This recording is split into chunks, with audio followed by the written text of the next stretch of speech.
I come from a place where there are a lot of sailboats around. Actually, the park where I go for my walk is a harbour. So there's plenty of times where I walk along all these magnificent sailboats and I have no idea what I'm looking at. So if you don't know what these are, stick around and I'll tell you exactly how to recognize the most common sailboat types. But before we jump in, please consider subscribing down below and push the notification button if you haven't already. There's a lot more coming and I'm putting a lot of effort into this channel and I'd really like for you to tag along. Thanks for watching. I'm just gonna list them off one by one and tell you exactly how to recognize them. Number 1, the dinghy. The dinghy is your regular training boat. This is a very common sailboat type. It's an open hull design and you can recognize it by it having one mast. They're generally very short, so about 8 feet all in all. And you see them around sailing schools and on lakes. Mostly smaller kids or young adults training, practicing in this kind of sailboat. And it's actually the best sailboat to learn to sail because you feel the wind very, very well and you can tell what you do and what impact it has on your course. Also, they are steered with a rudder stick, so a helm stick behind you, and they have an open hull design, always. The second one is the Bermuda sloop, and this is the boat everybody draws when you ask them to draw a sailboat for you. And hands down, this is the one, or the pirate ship, which is a tall ship and will be later on in this video. So how to recognize a Bermuda sloop? Well, first of all, it's always a one-mast design. So if it has one mast and is medium-sized in this case, so anywhere between 12 and 50 feet on average, chances are it's a Bermuda. Also, it has 2 sails, so it has a triangular mainsail, which is called a Bermuda sail, and a triangular foresail, the jib, and it is fore and aft rigged, and this means from front to back, fore and aft. So it's not rigged sideways like a tall ship or a pirate ship, it's rigged from front to back. So if you see a medium-sized ship with one mast, 2 sails, front and aft rigged, it's a Bermuda sloop for sure. Alright, a small variation on the Bermuda sloop is the cutter or the naval cutter, which is number 3 on my list. And the cutter is also a one-masted design, but it has an extra foresail or more. So if you see a one-masted boat with multiple sails instead of 2, 3 or 4, chances big it is a naval cutter. So why does this boat have an extra sail or 2? Well, it is to increase the sail area, and by doing so you can gain more speed and have more driving force from the wind, so to speak, but it will also strain the mast more. These boats are very popular for blue water cruising, so you'll see them a lot in ocean, coastal areas, ocean harbors and the likes. Alright, so the next one is pretty cool and it's a bit of an odd duck and it's called the sailing hydrofoil. And you'll probably see it on television with competitive sailing, and it's the flying multi-hull. So it has 2 hulls like a catamaran and it flies above the waterline. So when it gets up to speed, it lifts off and these tiny fins beneath the hulls keep it, grab it in the water so it doesn't lift off completely, and it makes it incredibly fast. So how do you recognize a hydrofoil? It practically flies.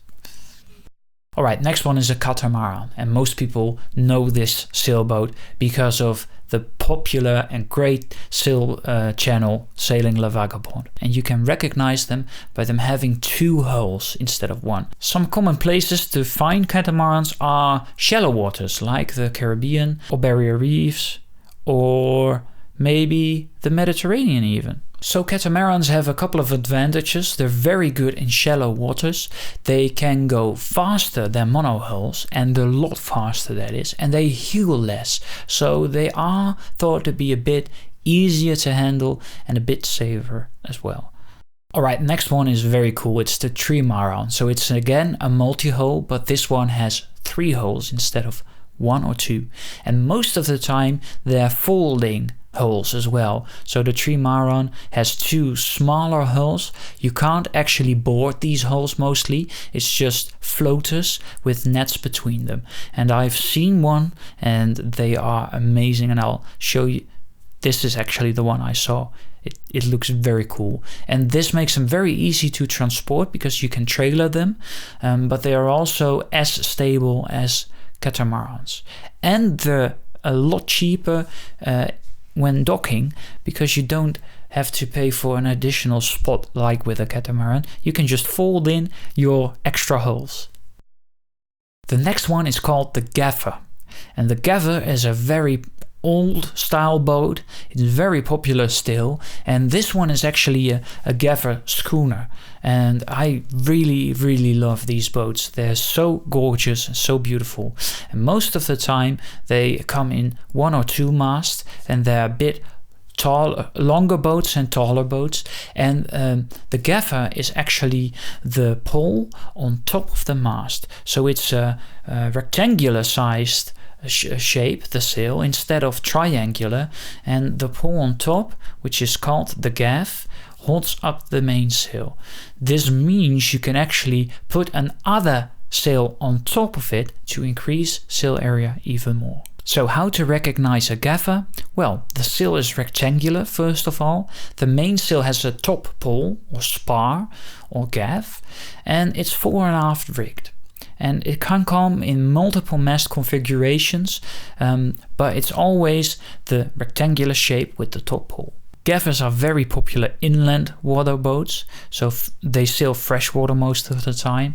It's a more traditional rig, so you'll see it on recreational lakes and stuff. It's mostly recreational sailors, not cruisers, that use gaff-rigged schooners and sloops. If you want to know more about sail rigs and how to recognize each and every sail rig particularly, I've done another video which explains in detail each and every sail rig and how to recognize it, with loads of cool infographics, so go check it out. It's in the cards up there.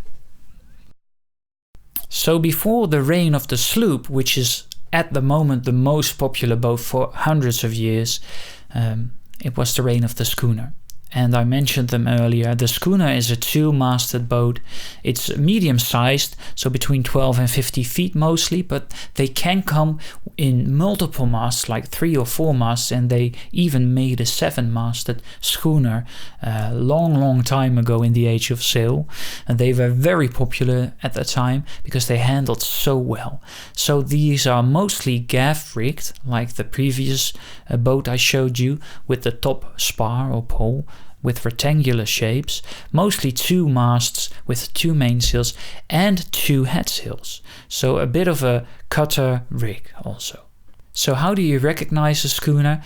Mostly have 2 masts, and the smaller mast is in front. The taller mast is in the back. It's fore and aft rigged, and it's gaff rigged as well, which means rectangular with the spar on top. My next boat is also gorgeous and also vintage, and it's called the Ketch. And the Ketch, and you spell that Ketch,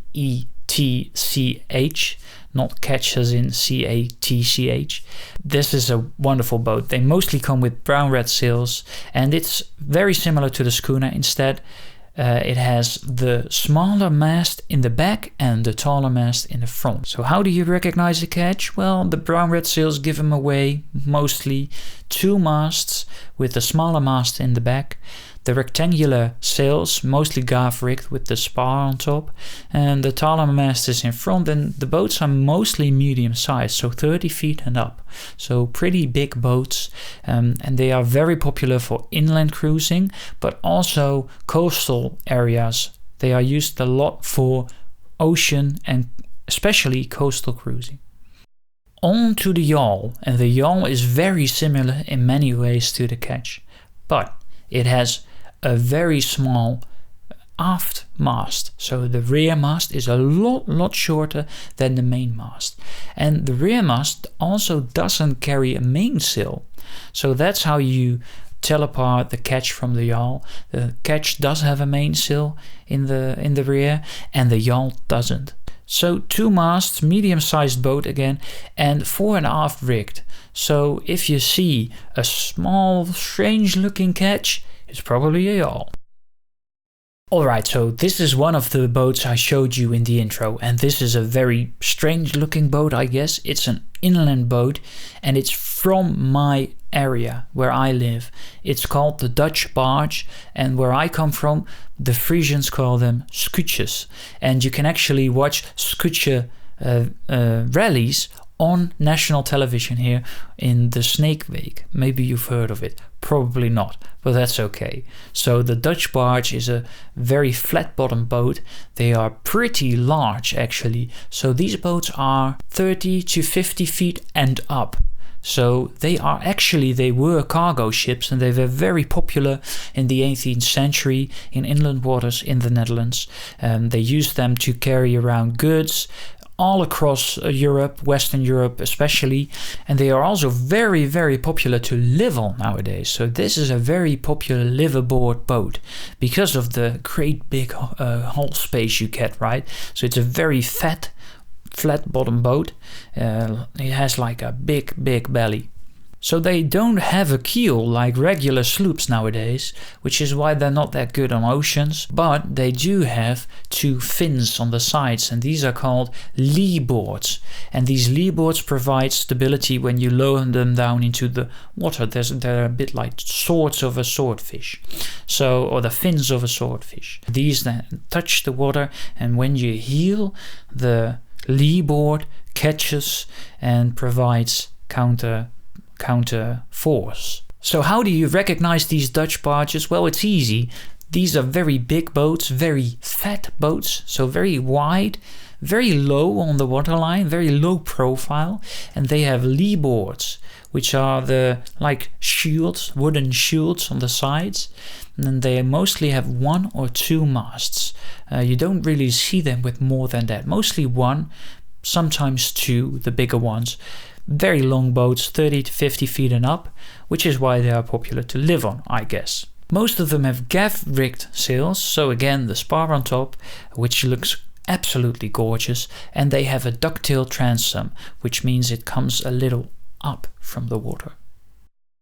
Another grey traditional boat, again from my country's history, but also the UK. I'm not quite sure if the US ever made these, the clippers. And the clippers were used as cargo vessels in the age of steam, I guess. So at the end of the age of sail, steamboats were competing with sailboats to load cargo around the world, and these clippers were used to get the freshest tea from India, and they actually raced around Cape of Good Hope, and whoever got in the UK first, whoever arrived first, got a premium from the rich for delivering them the freshest tea, the first tea of the season. And these tea clippers are very, very fast sailboats. How do you recognize them? That's the most important part, right? So these are almost tall ships. These have 2-3 masts. They have a pretty shallow profile. They're pretty slim, pretty tender, which is why they are so fast, because of the hull design. And these are square rigged, and square rigged means the sails run from side to side, and you get rectangular sails. And this is one of the ships most people draw when you ask them to draw a sailing ship, and these are kind of like the pirate ships, I imagine.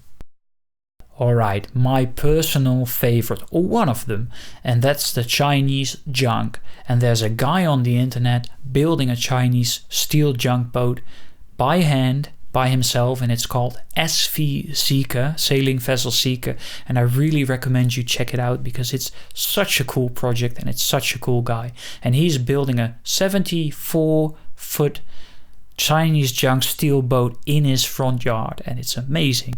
So this is a very, very cool rig. These are very old boats. The Chinese junk is from China, obviously, and it refers to the sail type, so the rig type. And the name junk comes from the Chinese word yang, which means floating house, supposedly. So how do you recognize a Chinese junk? Well, these are medium-sized boats, 30 to 50 feet in size on average. These have very large flat sails with very long batons, a lot of batons running from side to side through the sails, giving them very stiff sails, very flat and stiff sails, providing a lot of sail area, but it's not as good for sailing upwind and maneuvering. The stern of the boat, which is the back, the rear of the hull, opens up a bit higher on the water. They mostly have 2 masts and sometimes 1, and both masts carry a mainsail, and traditionally the mainsails are maroon colored. Alright, let's slim it down a little. So my next boat is called a cat, and a cat is a very common rig. It's a bit of a predecessor to the Bermuda sloop, and it really looks a lot similar, but it doesn't have the front sail. So it's a one-masted boat, mostly smaller boat, like somewhere between 8 and 20 feet most of the times. A lot of cats are gaff rigged, so they have the spar on top, and remember, they don't have a front sail at all. So it's just one mast, one sail, and that's your cat. My next boat was famous, and it was the HMS Beagle, which Darwin used to sail around the world and think of his survival of the fittest theory. So brigs were very popular in the end of the age of sail. I have no idea how much guns they have. 1, 2, 3, 4, 5, about 20 guns, I guess. So the brig was very popular during the American Revolution. The US actually built a lot of brigs. They were fast and they were maneuverable, and that's why they were popular warships, I imagine. So how do you actually recognize a brig? Well, they have 2 masts, and the foremast is square rigged. So from side to side again. And the main mast is square rigged or square rigged and gaff rigged. So it can be a combination of the two. So if you see a main mast in the back, which has on top square rigged and below a gaff rigged mainsail, which looks a bit odd, but it actually handles pretty well, that's probably your brig.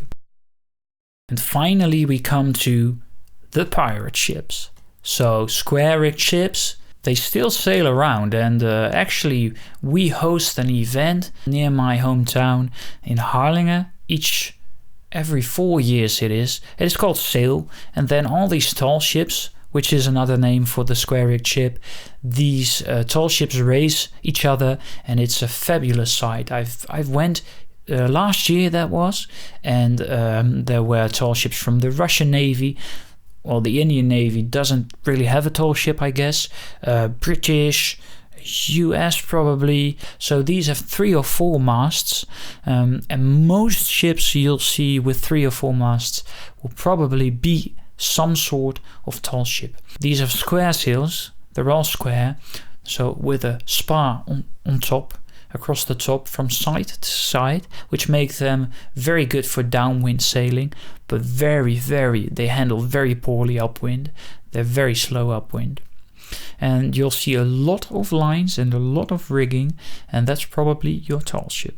So there you have it, the most popular and most common sailboat types. You can recognize them all, and just look for the masts, the sail plan and the sail shape, and you'll be just fine. You'll be on your way. If you enjoy this video, please subscribe below and give us a like. It really helps, and every subscriber counts. I'm putting a lot of effort in this channel, and I really want to put out more sailing videos like these. So tag along, and for now, smooth sailing.